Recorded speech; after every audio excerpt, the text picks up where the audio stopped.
Hey, Penn State fans. It is March 6th as we record this podcast, the Blue White Breakdown. No more February. I'm with Johnny McGonigal. And Penn State fans, he's playing hurt a little bit today. I tip my cap to Johnny. We are quickly approaching the start of Penn State spring practice, Johnny. The weather hopefully is starting to turn. But yeah, I just thought, we spent a lot of the winter talking about some storylines, and there's been a lot of news involving Penn State. But now it's actually time for them to get out there. Winter workouts are done. I know you were up there for the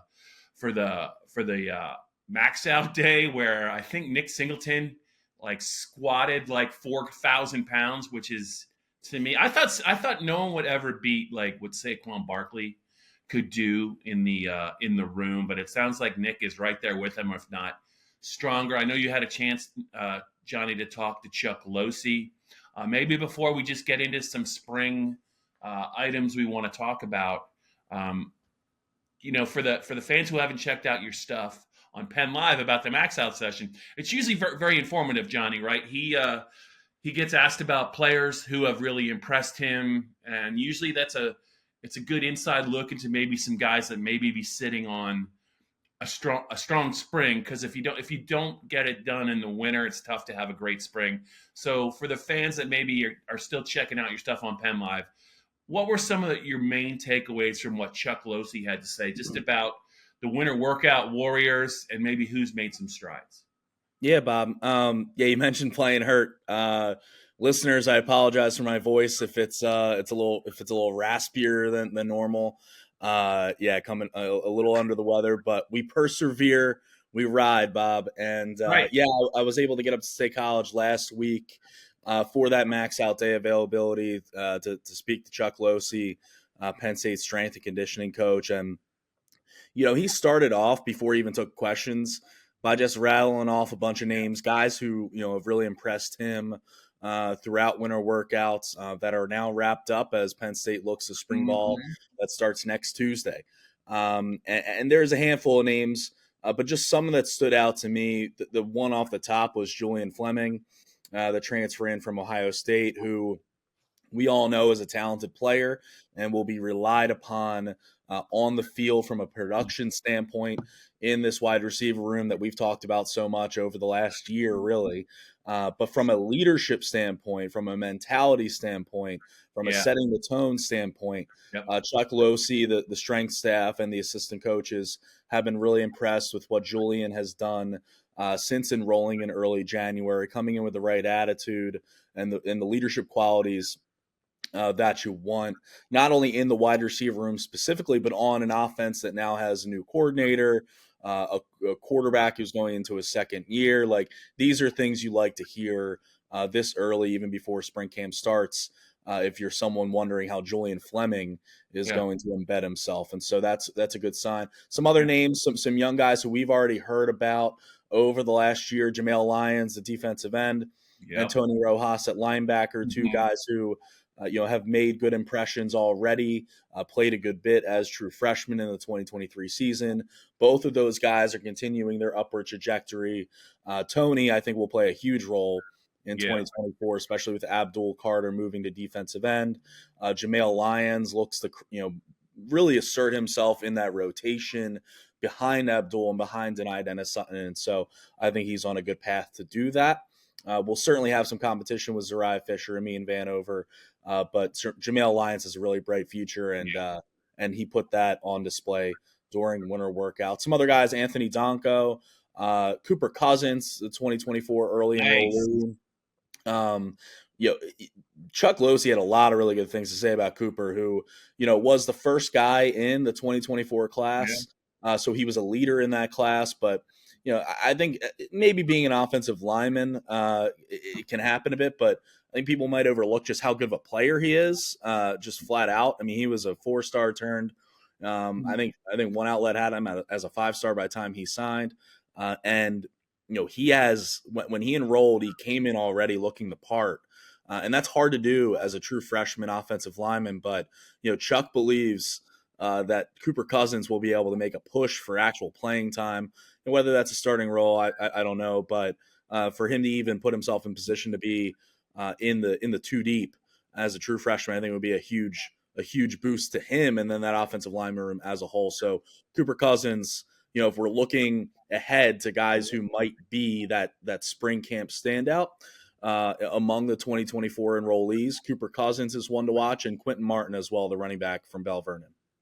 Love it. Yeah, I think so. Singleton, I think the squat was 570. I was watching.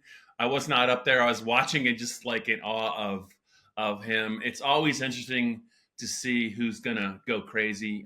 It was ridiculous. I failed to mention that. Okay. Nick Singleton squat. It was insane. Yeah, God bless him for him being able to do that. And it was cool too, because whenever these guys are doing their max outs, Franklin's there, the assistant coaches are there, all their teammates are crowding around them yelling, there's music blaring.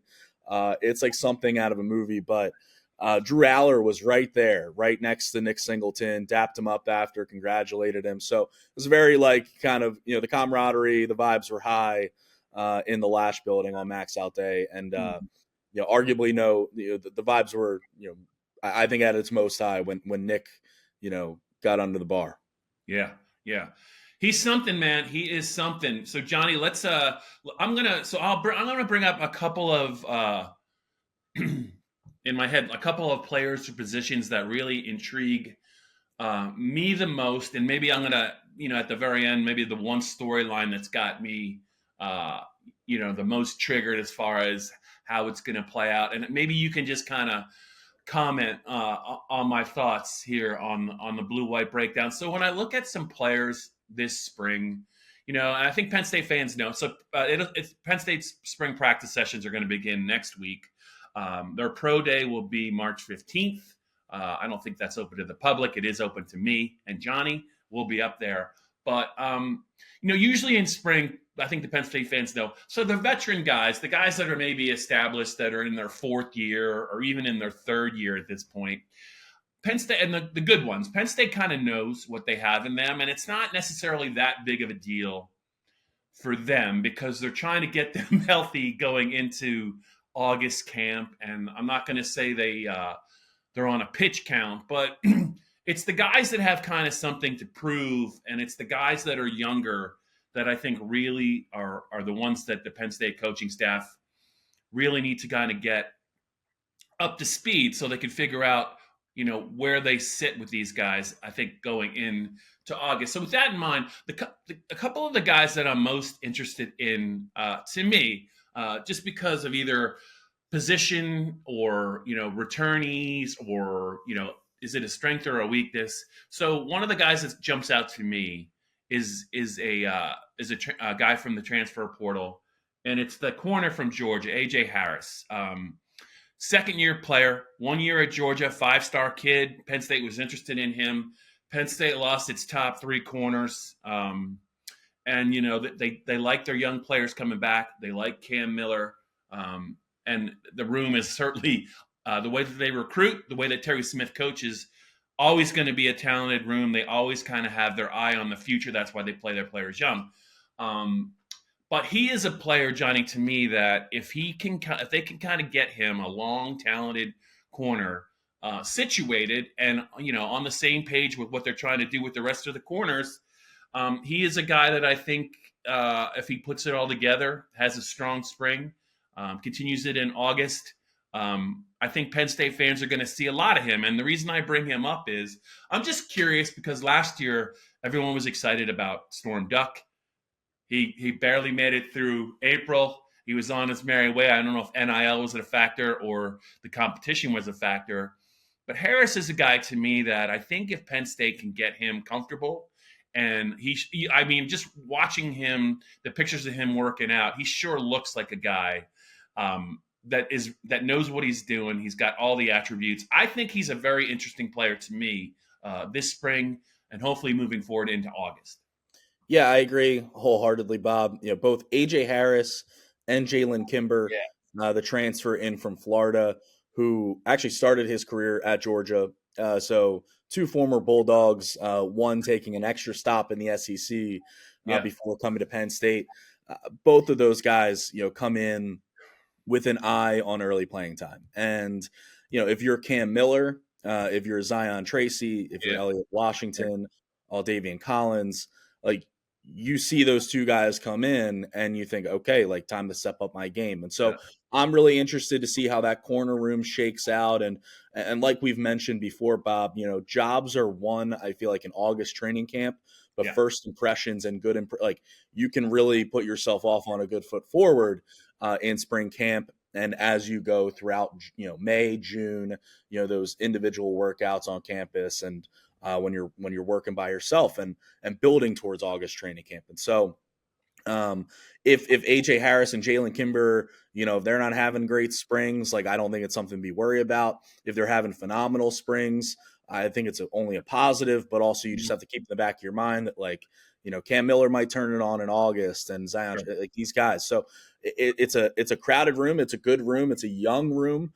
Something that we can, I can take from talking to Chuck Losey last week. He said that both Jalen and AJ coming in from SEC schools, they've been very business-like. And Chuck went on to, he lauded Penn State's recruiting department and the assistant coaches and what they've done specifically in the portal.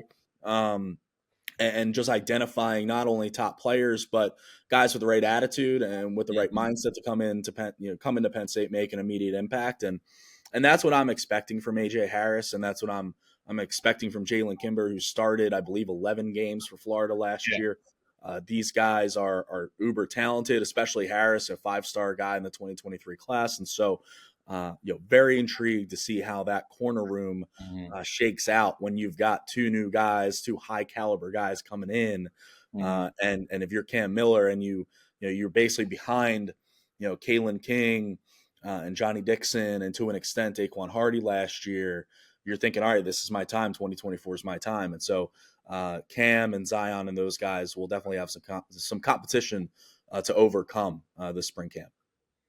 Johnny, and the beauty of it for us is we'll be up there like once a week, and they'll bring some players out, and James will talk, and he whatever he has to say, you can read the tea leaves with James. Like last year, I mentioned Storm Duck. We didn't hear a lot about Storm Duck's progress in spring. A lot of other players got singled out.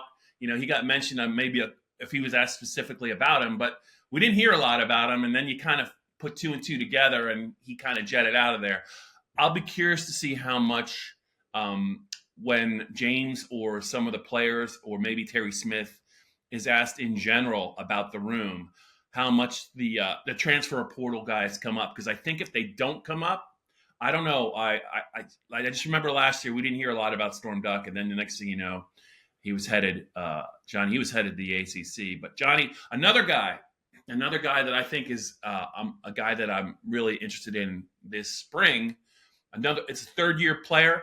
There's a lot of talk on the defense about the linebacker room, a lot of talk about losing the defensive ends and Abdul Carter moving to defensive end. Is Tony Rojas the real deal? All that stuff, and it's all of it is compelling. I think for me, a guy that I think really, really could help transform this defense and get it to where they want it to be is, it's great that they got a bunch of the veteran defensive tackles to come back, whether it's Devon Ellis or Hakeem Beamon. I think they're 6th-year guys. Keziah Izzard is another veteran who James has talked up in the past, but he's kind of run hot and cold. For me, the guy is Zane Durant, 6'1". They list him at almost 290. He's one of the strongest players on the team. He's a guy that when you look at disruptive play in the middle of the defensive line, I think he is the guy that can do it better than anyone. I just remember the Northwestern game last year when he almost broke that poor Northwestern quarterback in half in the second half with that hit. Kind of finished them off because Northwestern was kind of hanging around. They weren't the same. Zane Durant, I think, to me, now in his third year, sorry. Now in his 3rd year, he's a guy that I think can kind of tip the scales for Penn State in the middle of the defensive line. It's not just about the edge rushers. They got to be more disruptive inside. I think he's the one guy that can really do it. Yeah, I agree. I mean, I remember, excuse me, this time last year when we were speaking to the 2023 The 2023 recruiting class, the 2022 freshmen for Yeah. the first time. It was Zane Durant that was when Zane was a freshman in 2022, we talked to him for the first time around this time last year. He had shown flashes as a freshman at defensive tackle, but not necessarily like he was consistent at times. But it was really like, oh wow, that kid's going to be a real player for them, and he played a lot as a freshman. But one thing that he really harped on was being more consistent and consistently disruptive and finding more of kind of a starter quality role for himself. And I think he did that last season. I think he did that at a high level. 5.5 tackles for loss, and even when he wasn't bringing down running backs or the quarterback, like it felt like he always had a hand in it. Like he would be cutting inside and forcing a quarterback outside and into the waiting arms, the welcoming arms of Adisa Isaac or Chop Robinson. Welcome. Yeah, I don't think quarterbacks would describe Adisa Isaac, it being a welcoming experience, being greeted by Adisa Isaac or Chop Robinson. NFL quarterbacks will find that out soon enough. But I think Zane Durant really played a key role last year, whether he was doing the damage himself or setting it up for other people. And so I think he's going to be able to do that again this year. He just brings something different, to that defensive tackle group, to the defensive line room as a whole. And now, I mean, yeah, you lose Chop and you lose Adisa, but I expect big things from Denai Dennis Sutton. I know you do as well. And then we know what Abdul Carter can do. And I just think that Zane Durant has a real opportunity again this year after showing what he could do last year on a more consistent basis, to do it again and continue to build off of that. I think he's primed for a really big year. Yeah. All right, here on the Blue White Breakdown, let's just switch to the offensive side. We have a couple minutes left. Johnny, what interests you? I'll just lump these two together. What to you is the more interesting, I guess, development? How Anthony Donko and Javen Williams kind of progress and kind of where they get situated. There's an opening at right tackle. I think Penn State is pretty comfortable with their inside players at the guard spots. I think Drew Shelton, has probably got a home at left tackle. Those two guys, though, are really talented. Donko played a lot in the Peach Bowl. I thought he played pretty well. Is it that those two guys, or I think Penn State? They have Tyler Warren back, but I think if they're going to run two tight end sets, they have to feel really comfortable who that second tight end is going to be, whether it's Dinkins or whether it's a guy like Rappleyea. Of those two positions, is there a pecking order for you, or do you view those as important developments in spring? Because I do think they need to kind of settle in there with Donko and Williams. They can obviously play, and also the second tight end spot. Yeah, I think I'm a little bit more intrigued by right tackle, and I just think they're going to be good at tight end. Like I think Tyler Warren, talking to Dane Brugler of The Athletic, he was telling me that Warren is an NFL player right now. Like he could have left after last season and possibly been the third tight end off the board in April. And so to have a talent like him coming back, I think you work with whoever you have as your number two tight end. And I like what Khalil Dinkins showed in spurts last year and think he's going to be able to just fill that role nicely. And I have faith in Andy Kotelnicki, the new offensive coordinator, by the way, to put those guys in positions to succeed and create space for them down the field. One thing that you kind of, not saying you can't control as an offensive coordinator, but, offensive line play, right tackle, like you just need to do your job. You need to be able to hold up in pass pro, be a mauler in the run game. And who that guy will be, I'm really intrigued by. I'll be very surprised if it's not Drew Shelton at left tackle filling in for Olu. He's been kind of primed and groomed for this position now for a couple years and filling in for Olu in 2022, starting the final 5 games of the year and playing a good bit last year as well. Like I think that's his spot. Right tackle, though, you mentioned Anthony Donko, who played a lot of reps in the Peach Bowl. You mentioned Javen Williams, Nolan Rucci, throw his name in that ring too. The Wisconsin transfer, former 5-star, coming in 6'8", can he move the way Penn State wants him to move? Is he going to be the size that Penn State wants him to be at by the time the season ultimately starts? So I think that's just a really intriguing spot because I think they feel really good on the interior. If it's Nick Dawkins at center, I think he's probably the projected starter right now. You also have JB Nelson, who could, move around, be right tackle, maybe fill in left tackle as a backup, be a guard where he was last year when Landon Tengwall had to medically retire. And so there's some moving pieces on that offensive line, but, I'm confident in Phil Troutwine to be able to figure out the right formula. And that's really where it starts is spring camp because you've got 15 practices, starting next Tuesday, ending with the blue-white game. And then you've got, obviously August training camp to figure out what your best combination is before that opener against West Virginia. Yep. Johnny, one more for you. Playing hurt. I appreciate it. As it's a Wednesday, March 6th. Thank God January and February are over. Spring practice is next week. Just kind of a storyline for me. It would be on the offensive side. You mentioned Kotelnicki, first year from Kansas. I think this is James's sixth OC. How quickly can he identify, develop, and implement his best skill position chess pieces that are not obvious right now? So what I'm talking about is obviously I think he feels great about Kaytron Allen and Nicholas Singleton. He's got a terrific weapon in Tyler Warren. But after that, who are they? How will he use them? James has talked about it. It's the big play has to return to Penn State's offense. They got way, way too comfortable trying to get to third and short last year. Maybe it was because they didn't have a lot of options. Maybe it because they knew the receivers just couldn't get open. But when you talk about some of the new players, when you talk about a guy like Julian Fleming, who when you mentioned him at the start of this, Johnny, it's been a while since Penn State has had a big receiver in the passing game. 6 foot plus over 200 pounds. You look at the wideout room last year; they had some guys, but they were Keandre Lambert-Smith still isn't 200 pounds. Amari Evans can run, but he is not a big receiver.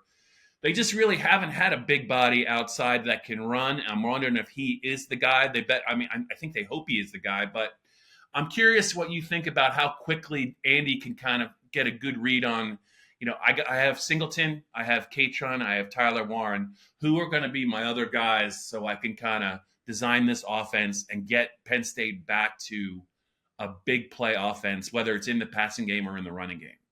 Yeah, you look at what Penn State did last year from an explosive standpoint, and it just wasn't good enough. They were, I believe, 110th, tied for 110th in the FBS in passing plays of 30 yards or more.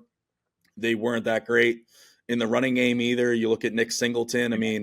The guy seemingly ripped off a 40, 50-yarder every week or every other week in 2022, and he was really bottled up last year, and he wasn't alone, and it wasn't all his fault. It was a schematic issue and blocking and everything that goes into that.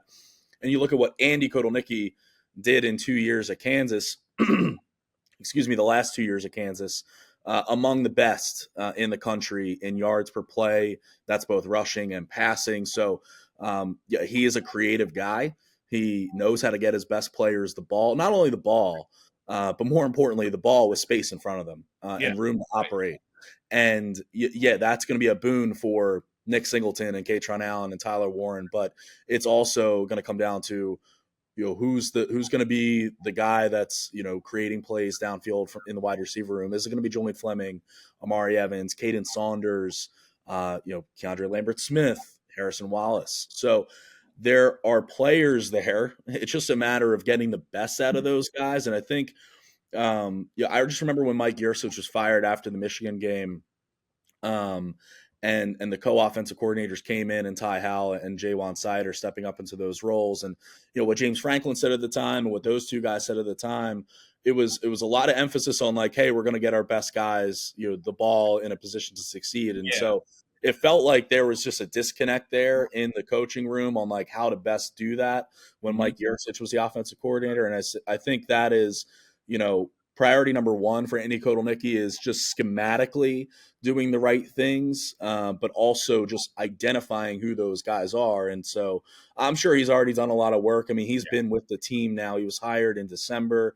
He was with the team, not coaching or anything, but he was with them in Atlanta for the Peach Bowl. He's been around the Lash Building ever since. And so you got to believe he's been diving into that film, identifying and really evaluating what he has on this roster and how to best get the best out of them. And I know that's like kind of broad, but that's kind of what we have to work with right now. We'll find out more when we actually get to see some practice and see the blue-white game and hear from these coaches and players on who is standing out, who is making plays, and who we can expect to continue to make plays as we go into the 2024 season.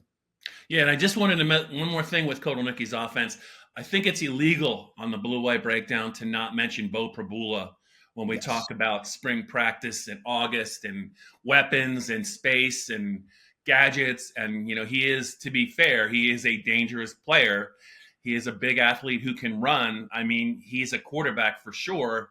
But you look at his athleticism, I think if Bo Prabula wanted to be, he could be a wideout. If he bulked up, he could be a tight end. He could play running back. I mean, and I do think that Andy probably, as he watches this guy, is going to see that. I don't think that Mike Yurcich necessarily ever thought of an equation like that. Is I have an athlete who is a very good quarterback, but I also have another good quarterback. I mean, I'm sure Bo Prabula would be open to an expanded role, and I think he could help this team.